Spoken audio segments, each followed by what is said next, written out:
Eesti Vabariigi 100 aasta juubelini on jäänud 1,5 nädalat. 10 päeva pärast võime öelda, meie riik on 100-aastane. Ja meil on vabadus küsida, mis on meid see 100 aastat üleval hoidnud. Mis on Eesti riigi süda, kust algab Eesti. Kui 1992. aastal vaieldi uue põhiseaduse üle, ütles Liia Hänni siitsamast, kus mina praegu seisan, väga paljudes meile läkitatud kirjades on olnud arvamus, et põhiseaduse eelnõu ei sätesta meie riigi eesmärki, milleks peaks kindlasti olema ka eesti rahvuse ja kultuuri säilimise tagamine. Kirjadel oli mõju. Põhiseaduse preambulasse lisati lause, mida võiks käsitleda Eesti riigi ideena. Eesti kultuuri säilitamine. Mulle tundub, et peame neile kirjutajatele tagantjärele ära ütlemata tänulikud olema.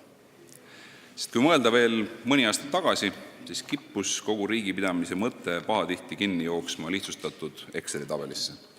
Riigi ülimaks eesmärgiks kuulutasime majanduskasvu, mida mõõdetakse SKP-ga ja mille teenistuses olevana nähti ka kultuuri.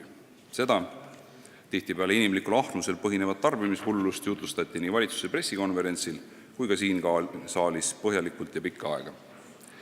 Mul on hea meel, et see diskursus, nagu mu hea eelkäija armastas öelda, on nüüd läbi ja juubeliaastaks suudame riigipidamise mõtet veidi avaramalt ja küpsemalt käsitleda. Kui soovite, holistilisemalt. Ikka põhiseaduse vaimus. Eesti ei ole protsendiriik, kus kultuur ei ole eesmärk, vaid paremal juhul vahend majanduskasvu edendamiseks, halvemal juhul lihtsalt üks ajaviitevorm. Eesti on kultuurriik, mille edukus põhineb meie inimeste loovusel. Eesti mõte on Eesti kultuur. On muidugi ka neid näiteid, kus mõni tihtipeale ka erakond nimetab ennast sõnades küll suurimaks Eesti sõbraks läbi aegade, kuid jutlustab nõukogude korranostalgiat, ähvardab sulgeda teatreid ning teatab, et Eesti kultuuris ei ole juba kogu taasiseseisvumise aja mitte midagi olulist sündinud. Paratamatult meenuvad Anton Hansen Tammsaare sõnad, kes 1919. aastal ehk ajal, mil alles võideldi meid iseseisvaks, kirjutas irooniliselt. Oo me salalikud, oo me silmakirjalised. Igal pool paistaks nagu päris Eesti kultuur.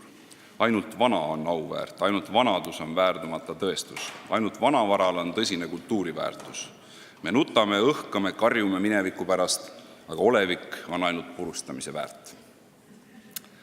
Eesti kultuuripoliitika aluseks on 2 veendumust. Esiteks, Eesti kultuur on riigi hoida. Ma tean, et maailmas on riike, kus kultuurielu on jäetud puhtalt turumajanduse hoolde, kuid Eestis pole see kunagi nii olnud ega tohi ka kunagi olla. Me oleme väike riik ning siin ei ole lihtsalt teistmoodi võimalik. See aga tähendab, head kohalviibijad, et Eesti kultuuri hoidmine ei ole ainuüksi Kultuuriministeeriumi ülesanne, vaid meie kõigi. Teiseks, riik peab toetama, aga ei tohi ette kirjutada. Riigi ülesanne on pakkuda raamistus, kus saab kultuur sündida, kuid see peab olema vaba ja pidevalt elav. Me oleme kohe 100-aastased, aga see ei tähenda, et me peaksime Eesti riigist ehitama mausoleumi. See kõik pole Kultuuriministeeriumi sisekommunikatsioon. Meenutagem veel kord neid kirjasaatjaid, kes 90. alguses ummistasid selle hoone postkastid. Nende sõnum oli, Eesti riik peab kaitsma oma kultuuri.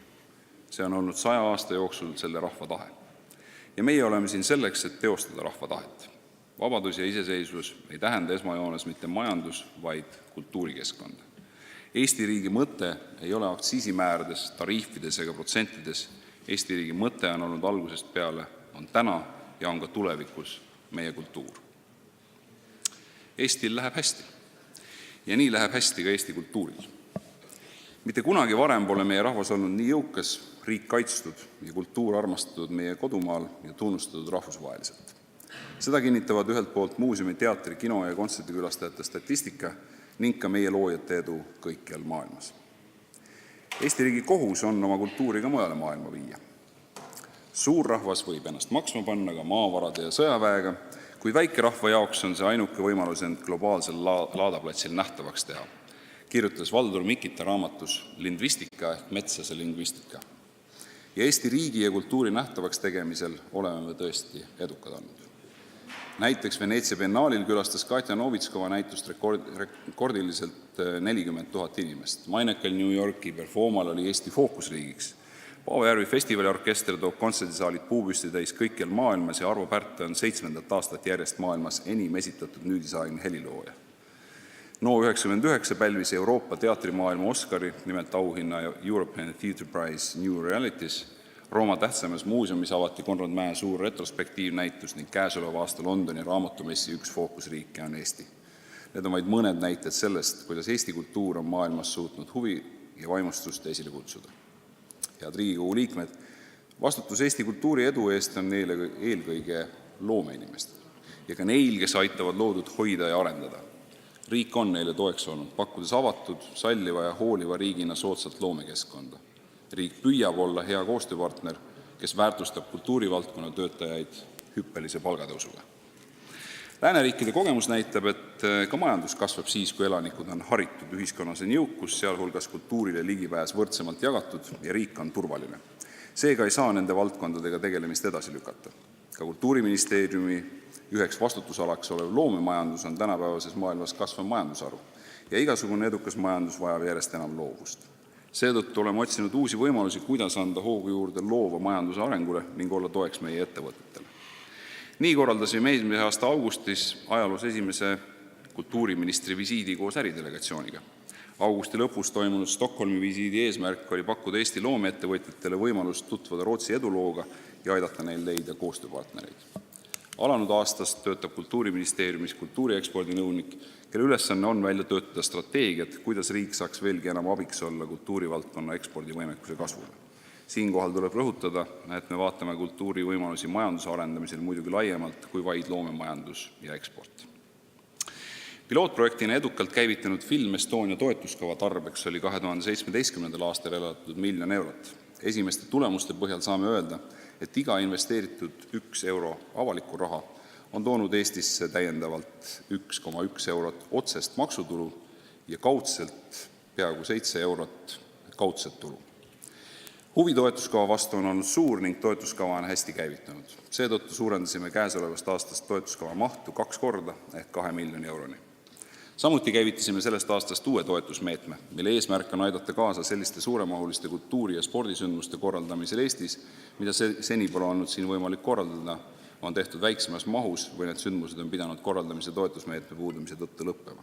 Jutt käib rahvusvahelistest olulise majandusliku mõjuga sündmustest, mille puhul laekub riiki maksutulu rohkem, kui on sündmuse korraldamiseks vajalik riigipoolne toetus. Lugupeetud saadikud, loodetavasti olete jõudnud tutvuda ligi 100 lehekülje pikkuse aruandega.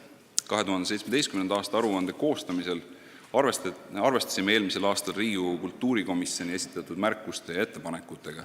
Peatükkide struktuuri ja sisu kajastatuse ulatust on laiendatud. Aruande struktuur koosneb 2 osast, mille esimeses osas antakse peatükkide kaupa ülevaade kultuuri- ja hariduspoliitika kujundamise ja elluviimise üldpõhimõtetest, kultuuri rahvusvahelistumise välissuunalistest tegevustest ning Eesti Euroopa Liidu Nõukogu eesistumise olulisematest sündmustest. Järgnevalt on esile valiku olulisematest arengutest. Alustame kultuuritöötaja palgast. Kultuur 2020 sätestab, riik võtab suuna riigiga töösuhtes olevate kõrgharidusega kultuuritöötajate ja kutsekvalifikatsiooniga atesteeritud spetsialistide miinimumtöötasu tõstmiseks täistööaja korral Eesti keskmise palgatasemele. 3 aastat tagasi tundus kokkulepitud eesmärgi saavutamine paljudele võimatu ülesanne. Siis oli kultuuritöötaja miinimumpalk 731 eurot, aga Eesti keskmine 1070 ja mahajäämus seega üle 30%.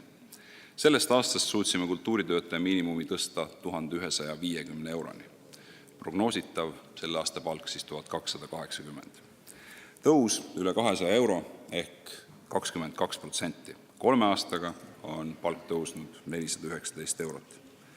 Ja prognoositava Eesti keskmisega vahe vähenenud 10%. Tuleb siinkohal rõhutada, et Kultuuriministeeriumi ja Teenistujate Ametiliitude Keskorganisatsioon, mida tuntakse ka TALO nime all, saavutatud palgakokkulepe on siduv vaid lepingu osalistele ja hõlmab ainult riigieelarvest palka saavaid kultuuritöötajaid. Kuid see on üleskutse kogu kultuurivaldkonna tööandjatele, eeskätt kohalikele omavalitsustele, et neid tasustamispõhimõtteid võimaluse korral jälgida. Hea meel on tõdeda, et Eesti suurim omavalitsus on näiteks seda juba teinud ning loodan, et tugevamaks muutunud omavalitsused, mis ju oli ka haldusreformi peamine mõte, tulevad palgatõusuga kiiresti järele. Võimaldamaks loovisikutel pühenduda loometööle, on riik viimastel aastatel leidnud vahendeid, et loomeliitude kaudu toetada kirjanikele ja kunstnikele palkade maksmist. 2017. aastal toetati kokku koos loomeliitudega 18 loovisiku tegevust, millele lisandus 2018. aastal mõlemale loomeliidule lisaraha 3 täiendava loovisiku toetamiseks. Austatud rahvaesindajad! 2017. aasta laste ja noorte kultuuriaasta oli suunatud järelkasvu väärtustamisele nii looja kui ka publikuna, sidumaks kultuuri eri valdkondi ning koondamaks hulgaliselt mitmesuguseid ettevõtmisi väikestele ja suurtele. Sümboolselt just laste ja noorte kultuuriaastal rakendus 1. septembril huvitegevuse reform, mille eesmärk on tagada, et igal lapsel, olenemata tema elukohast ja vanemate rahakoti paksusest, peab olema võimalus saada osa huvitegevusest. Reformi tulemusena on juba suurenenud 7–19 laste ja noorte osalemine regulaarses huvitegevuses. Paranenud on teenuse kättesaadavus ja kvaliteet ning tagatud mitmekesisem valik kõigis Eesti piirkondades. Toon mõned näited. Koostöös Tallinna Tehnikaülikooliga loodi Väätsal kosmosering. Elvas avati seikluskasvatuse, kalanduse ja jahinduse ringid ning väga populaarseks on saanud lastejooga. Hiiumaal on võimalik harjutada nüüd plokkflööti, Rõuges hakatakse noortele pakkuma uute võimalustena osalemist trummiringis ja karate, boksi ning parkuurimistrennis. Saaremaal avatakse sügisest muusikakoolis uus eriala, folkloori pärimusmuusika haru. Valgamaa on loonud ka innovaatiliste lahenduste fondi ning korraldab pop-up huviringe, et välja selgitada noorte seas just need kõige populaarsemad. Sellest aastast on huvitegevuse toetusmeetme maht 15 miljonit eurot, millest 500 000 suunatakse katusorganisatsioonidele koostöö ja valdkonna ühistegevuse arendamiseks. Toetust saavad katusorganisatsioonid peaks Haridus- ja Teadusministeerium teatavaks tegema homme. Alanud 2018. aasta keskmes on Eesti Vabariigi 100. aastapäeva juubeli tähistamine mitut aastat hõlmava Eesti Vabariik 100 juubeli- ja kultuuriprogrammiga. 2018. aastal pööravad kõik Euroopa riigid ka oma tähelepanu kultuuripärandile. Algas Euroopa kultuuripärandi aasta. See on suurepärane võimalus tõsta esile meie rikkalik kultuuripärand viisil, mis innustaks just noori ainelist kultuuripärandit väärtustama ja vaimset kultuuripärandit edasi kandma. Unistan sestap ka, et sel aastal saavad mõistliku lahenduse vaidlused kala versus inimene. Muinsuskaitseametil tuleb pidada debatti keskkonnaametnikega, kes tahavad kultuuripärandi ja inimeste harjumuspärase elukeskkonna hävimise hinnaga 100 vanuse ja Eesti suurima hüdroelektrijaama Linnamäel ning ainukese tänini täielikult toimiva Hellenurme vesiveski igaveseks seisma panna. Ja väga loodan, et varsti jälle saabuvad valimised ei vii taas mõnda Riigikogu liiget kultuuripärandit täis joonistama või ministrit tegema ettepanekut mõne mälestise lammutamiseks. Selliste sigadustega mittetegelemine oleks väärikas kingitus vabariigile juubeli puhul. Kokku on Eestis 2017. aasta lõpu seisuga 26 538 kultuurimälestist.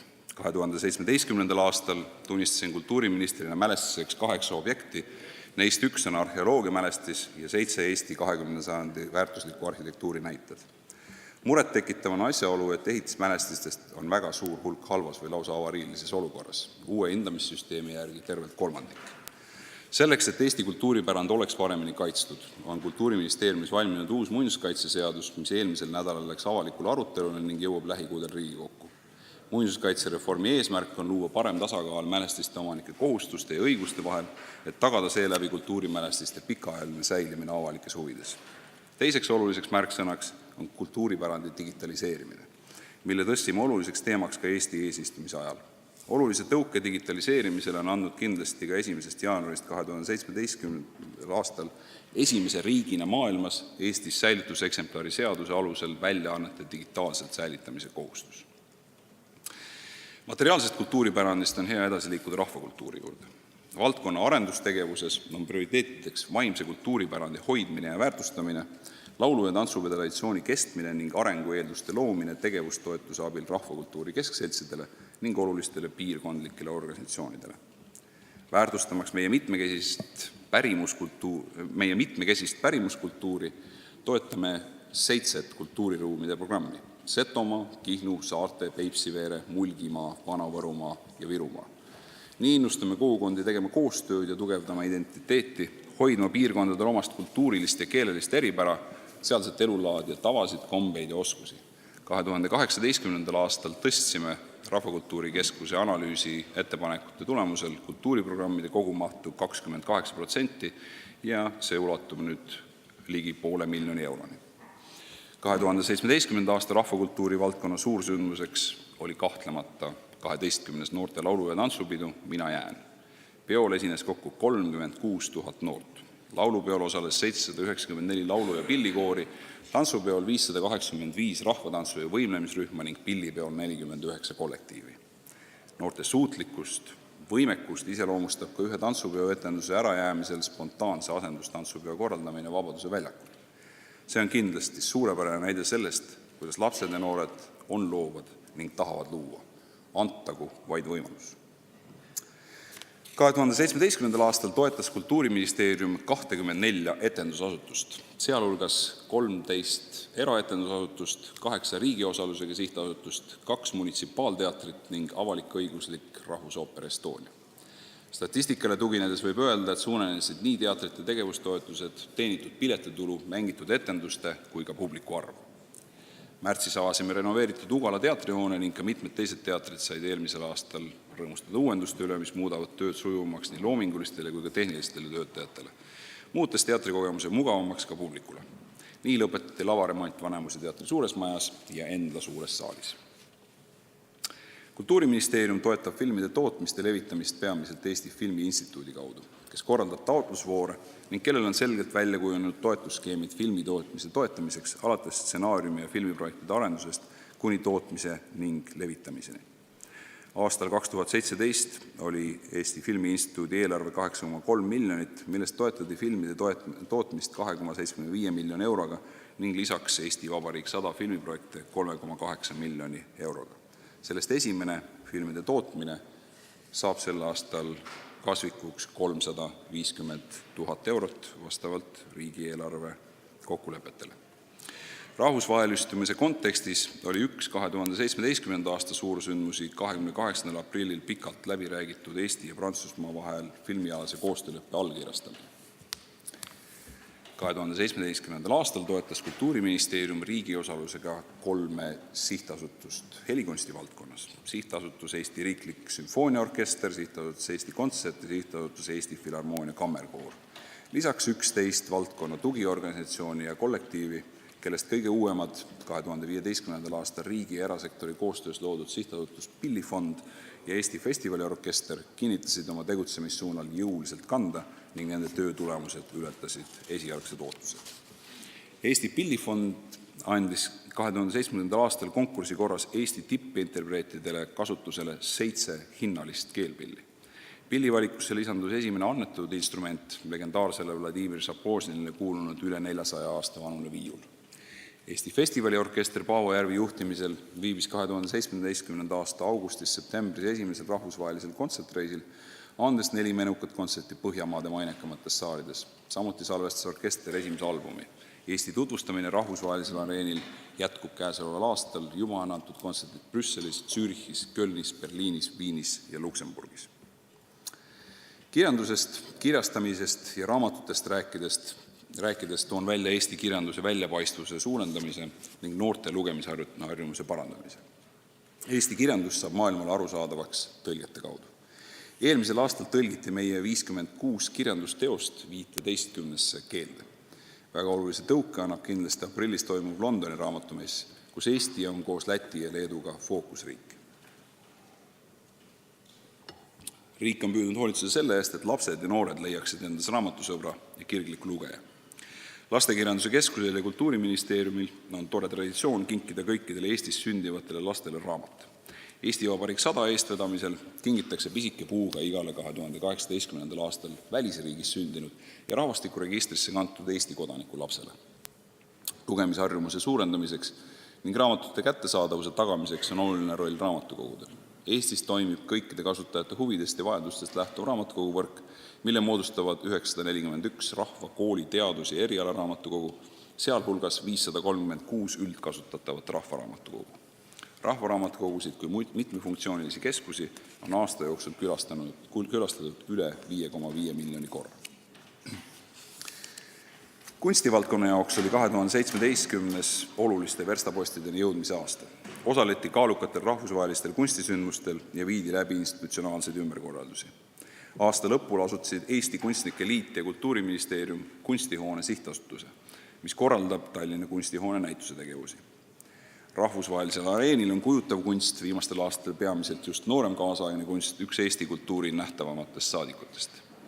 56. Veneetsia kunstibiennaali Eesti paviljoni näitus, kunstnik Katja Novitskova projekt "Kui sa vaid näeksid, mida ma su silmadega näinud olen", kogus, nagu juba eelpool öeldud, rekordilised 40 000 külastajat. Novitskova teine suurem näitus lõppeval aastal, juunist novembrini kestnud Earth Potential New Yorgi linnavalitsuse pargis Manhattanil, oli esimene sellise mastaabiga Eesti kunstniku rahvusvaheline avaliku ruumi kunstiprojekt. Kui Veneetsia biennaalil osales Eesti rahvuspaviljoniga juba 11. korda, siis New Yorgi maineka performance-kunsti festivali Performa 17 fookusriigina ülesastumine oli ainukordne võimalus. Festivali kuraatorid valisid programmi 3 kunstnikku, Flo Kasearu, Kris Lemsalu ja Anu Vahtra, toimus muuhulgas ka loeng Eesti performance-kunsti ajaloost ja videoõhtu Eesti kunstist. Kultuuriajakirjandusest ja meediast. Kultuuriministeeriumi asutatud ja toetatav sihtasutus Kultuurileht annab endiselt välja Eesti tähtsamaid kultuuriajakirju ja ajalehti. 2017. aastal lisandus väljaantavate ajalehtede nimekirja ka võrukeelne Umaleht ja 2018. aastast liitus Müürileht. Eelmisel nädalal 10. aasta juubelit tähistanud Müürilehest on saanud oluline väljaanne kultuuriajakirjanduse maastikul, mida kinnitab Tartu Ülikoolis läbi viidud kultuuriajakirjanduse uuring. Müürilehel on oma kindel roll ning lugejaskond. Sihtasutuse Kultuurilehe alla minek tagab väärt ajalehele stabiilsuse, parema levi ja kindlustunde. Kantar Emori jaanuarikuu teleauditooriumi uuring näitab, et ETV on vaadatavuse poolest tõusnud liidripositsioonile. See on hea uudis, sest Rahvusringhäälingul on oluline roll inforuumi kvaliteedi ja tasakaalustatuse hoidmisel. Niinimetatud libauudiste ning manipuleeritud informatsiooni esildõusu valguses peab Eesti Rahvusringhääling oma üheks olulisemaks mõõdikuks usaldusväärsust. Turu-uuringute aktsiaseltsi uuringu kohaselt usaldas 2017. aastal Eesti Rahvusringhäälingut 69%. Kui eesti keelt kõnelevatest inimestest usaldab ERR-i 77% elanikkonnast, siis venekeelsest elanikkonnast 52%. Sellest lähtuvalt on loomulikult üheks suurimaks väljakutseks võita just venekeelse elanikkonna usaldus. See tähendab, et eelmisel aastal valitud Rahvusringhäälingu uus juhatus ja nõukogu peavad ju leidma lahenduse, kuidas tõsta muukeelse elanikkonna usaldust ETV+ vastu ja suurendada kanali vaatajaskonda. Lõimumisvaldkonna üheks väljakutseks on segregatsiooni vähendamine ning sealhulgas eri kogukondade koostöö hoogustamine. 2017. aastale tagasi vaadates on hea meel, et märkimisväärselt on elavnenud kultuurielu ka Ida-Virumaal ja Narvas. Tuleb loomulikult Narvale soovida palju edu Euroopa kultuuripealinnaks kandideerimisel, aga oluline on loota, et see protsess aitab kaasa kogu Virumaa ja teiste Eesti piirkondade omavahelisele kultuurialasele koostööle. Ühise keeleruumi tekkimisel on kaasa aidanud keelekohvikud. 2017. aastal käivitati keele- ja enesearengu kohvikuid 4 maakonnas, ühtekokku 11 rühmas: Harjumaal, Ida-Virumaal, Tartumaal ja Pärnumaal. Lisaks pakuti keeleõpet rohkem kui 30 eesti keele ja kultuuri tundmise klubis. Käesoleval aastal jätkub töö eesti keelemajade loomisel Narva ja Ida-Virumaale. Kultuuriministeeriumi haldusala üks olulisemaid sündmusi muuseumi valdkonnas oli 2017. aastal Eesti Filmimuuseumi avamine Maarjamäel Tallinnas. Uus hoone annab lõpuks võimaluse filmi võlumaailma oma iluskülastajatele eksponeerida. Kultuuriministeerium on alates 2012. aastast enda haldusala muuseumivõrgustikku korrastanud ning muutnud muuseumide juriidilist vormi, lähtudes igakordselt konkreetse muuseumi eripärast ja kohalikest oludest. 2017. aastal alustasid tegevust sihtasutus Saaremaa muuseum, mille kaasasutajaks on Kuressaare linn ning sihtasutus Eesti Meremuuseum. Harjumaa muuseum anti üle Keila linnale. Heast avalikust ruumist, lugupeetud Riigikogu. Lõpetuseks seega sooviksin eraldi peatuda arhitektuuril. Kantuna alanud Euroopa kultuuripärandi aastast võeti jaanuaris toimunud kultuuriministrite konverentsil Šveitsis Davosis vastu deklaratsioon, mis kutsub üles avaliku ruumi planeerimisel käsitlema kultuuripärandit ja kaasaegset arhitektuuri ühtse tervikuna. Olemasoleva pärandi hoidmise kõrval peaksime üha enam väärtustama praegu loodavat ruumilist keskkonda, sest just sellest saab meie tuleviku kultuurilise iseteadvuse tugi. Üheks näiteks, kuidas riik väärtustab terviklikku elukeskkonda kui olulist komponenti säästva arengu eesmärkide saavutamisel, on Eesti Vabariik 100 programm Hea avalik ruum. Selle eesmärk oli taasaktiveerida riigi 100. sünnipäevaks 16 Eesti linna keskväljakut, peatänavad või nende ümbrus. Arhitektuurivõistluste tulemusel valitud projekte on asutud realiseerima. Eesti Vabariigi sünnipäeval, 24. veebruaril sel aastal avatakse keskväljak Tõrvas, ehitus käib juba Valgas ja Põlvas. Ruumiloome sünnib paljude osaliste ühiste pingutuste tulemusena. Vahel kipume valdkondlikke otsuseid tehes unustama, et meie otsustel on ruumiline mõju. Winston Churchill on öelnud, meie kujundame ehitised ja seejärel kujundavad ehitised meid. We shape our buildings, thereafter they shape us. Ka väikesed ja argised ehitised, mis on loodud ruumiväärtusi arvestavalt ja elukeskkonda rikastavalt, tugevdavad koha eripära ning suudavad enamasti pakkuda ka laia valikut tegevusi ja liikumisvõimalusi. Eesti jaoks on ruumiline elukeskkond oluline rahvusvahelise konkurentsivõime tõstmise instrument. Ruumiloome mõjutab inimeste otsuseid elukoha valikul, perekonna kavandamisel, investeerimisotsuste juures ja turismi sihtkohtade valikul. Selleks, et Eesti ruumiline areng oleks teadlikum, lõime Riigikantselei juurde koostöös Eesti Arhitektide Liiduga ekspertrühma. Ekspertrühma töö tulemused kujunevad sisendiks arhitektuuri valdkonnas ühiste tegevussuundade ja põhimõtete kokkuleppimisel. Need võiksid olla aluseks ka riigi arhitektuuripoliitika kujundamisel ja elluviimisel. Ekspertrühma vahearuande esitan valitsusele märtsis. Lõpuks pöördun tagasi oma lemmikteema juurde, ehk meie kultuuriloojate väärikas tasustamine. Alguses andsin ülevaate sellele, millised on olnud viimaste aastate arengud. Need arengud on toimunud Kultuur 2020 kehtivuse ajal. Kui Kultuur 2020 aastal 2014 vastu võeti, oli hulka kriitikuid, kes ütlesid, et see dokument võib-olla ei olegi vajalik. Ta on liiga üldsõnaline. Ometi praktikuna pean ma tunnistama, et ilma selle arengudokumendita ei oleks me täna suure tõenäosusega kultuuritöötajate palkadega jõudnud siia, kuhu me oleme jõudnud. Seega tahan ma väga tänada neid, kes teist selle dokumendi sünni taga seisid ja loota, et kui me peatselt hakkame ühiselt ette valmistama Kultuur 2030, siis suudame vähemalt sama konkreetsusega suuremad visioonid ka sinna kirjutada. Nii et veel kord tänan teid, kes selle dokumendi sünni juures olid, kes sellesse uskusid. Sellesse dokumenti uskuda oli põhjust. Tänan tähelepanu eest.